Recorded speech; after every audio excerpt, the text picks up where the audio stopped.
Hello, my friends, Hank here, and I think we might have a new contender for the best US World War II Tamiya figure on the market today. Tamiya's brand new, highly anticipated M36 Jackson kit has just started hitting shelves for a lot of the big digital model retailers out there, and I, of course, picked one up right away. But instead of starting with the tank destroyer itself, I decided to take a shot at the really impressive Crewman figure that comes with the kit. And I've got to say, Tamiya is really bridging the gap between plastic and resin figure technology. This guy is something else. So, enough of me babbling about it. Let's paint this figure up. Alright, my friends, so here is our new Crewman figure all built up and ready for some paint. As you can see already, some beautiful fine molding work here, crisp, exciting details, and a really fun pose with the M3 resting on the shoulder there. As always, let's begin by priming our figure with a coat of black here to give us a nice uniform base to work up from. Our figure is of course temporarily mounted on a little drywall screw with a dot of superglue to act as our DIY painting jig for this project. For our first proper coat of paint, we're going to begin by tackling his overalls, as they cover the most surface area on our total figure. Let's load up our brush with some Dunkelgelb, believe it or not, and spray that all over the figure, focusing on the overalls themselves, our figure's face, and our figure's hands. Now, the reason I'm using Dunkelgelb here is because this figure is decked out in a lot of olive drab number 3 gear, what we tend to refer to as khaki, and we want to create a little tonal separation between his overalls and the rest of his OD3 field gear that we're going to paint later. Alright, now that we've got our base overall color sprayed on, let's start with our brushwork. We're going to follow my tried and true Faces Made Easy technique for our figure today, beginning with a nice thinned down coat of flat flesh all over his face.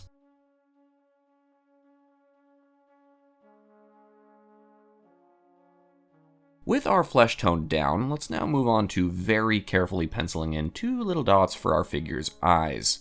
Using the eye color of your choice, we can dot in a couple marks to create an eye line for our fella here and give him a little bit of life. If you are clumsy like me and make 2 big blotches, fear not. We can now take some more of our flat flesh and start to shape in those eyes and refine our figure's eye line a bit.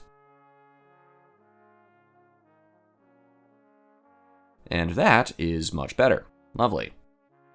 Okay, next step. Let's load up our brush with some light rust wash and allow that to flow all over the surface of our skin tone, adding a little color and vibrance to our figure here. And while that's still wet, we can use our brush to actually pull a little bit of that excess wash off the raised portions of the face, like the cheeks, the nose, the chin, trying to leave just a little bit of that wash in the recessed portions of our sculpt, like the eye sockets and the mouth. To help accentuate this shadow effect even further, let's load a little bit more of our flat flesh tone up and hit those raised details again to drive that contrast. Alright, now one of the big critiques of Tamiya figures that you hear out there is that they've all got pretty soft facial features, so what we're going to do to kind of counter that is add a little bit of scruff, a bit of 5 o'clock shadow to our war-weary tanker here. To achieve this effect, let's load up our brush with a very watered down, thinned out bit of German camo medium brown. And we're almost going to glaze that over the general beard area of our figure. Please excuse my big head getting in the way. This is delicate stuff.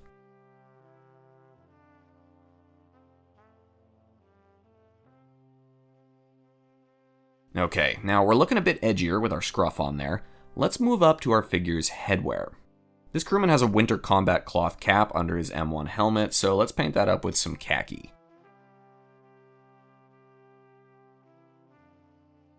And then moving on to the helmet itself, let's block that in with some of our good old US olive drab.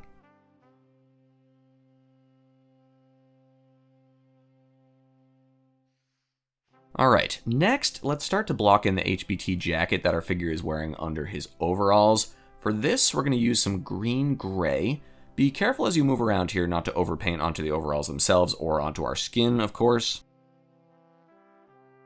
Getting into some of our finer detail work now, let's hit the 2 straps up on our figure's M1 helmet. The liner strap over the front can be penciled in using some camo medium brown,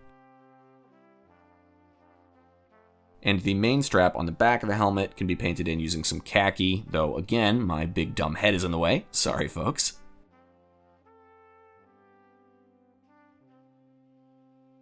With that khaki loaded up, let's also pencil in the strap for his ammo pouch slung over his shoulder.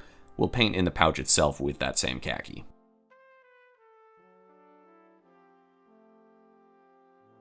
And we're also going to paint in his pistol belt using that khaki as well.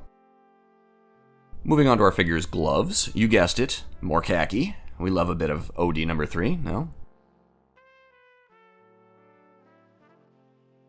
Alright, now to some super fine work. Using some flat black, let's color in this beautiful 1918 trench knife with the brass knuckles our figure has tucked into his pistol belt. What a cool touch to me added here.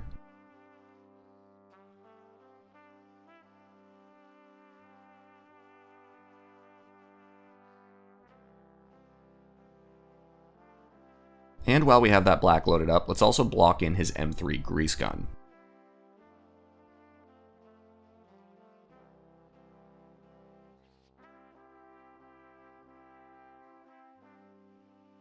We're also going to use that flat black to accent all of the buttons and snaps on our figure's uniform and gear.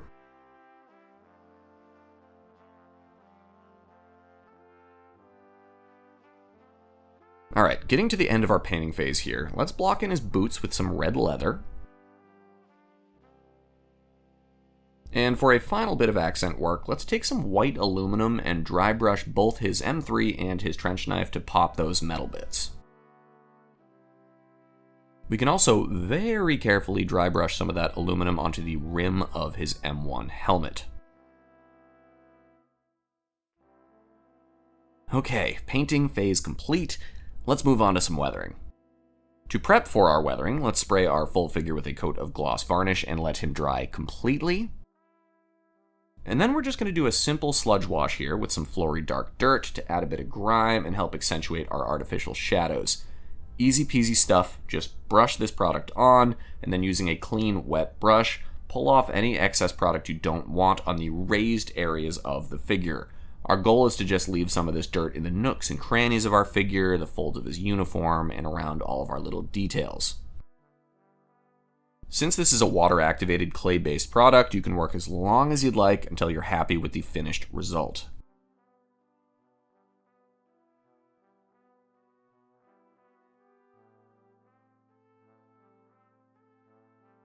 And once you are happy with that weathering work, all that's left to do is let the product dry fully and spray our figure with a coat of matte varnish to seal in our work and knock down any excess shininess. And with that, we have ourselves a really impressive 1/35th scale plastic Crewman figure to go with our new M36 Jackson. Hopefully that was a helpful little tutorial for you guys. Thank you for tuning in. If you are interested in checking out even more figure painting tutorials, I'll link to a few of my favorites right here. And until next time, my friends, be well, happy building, cheers.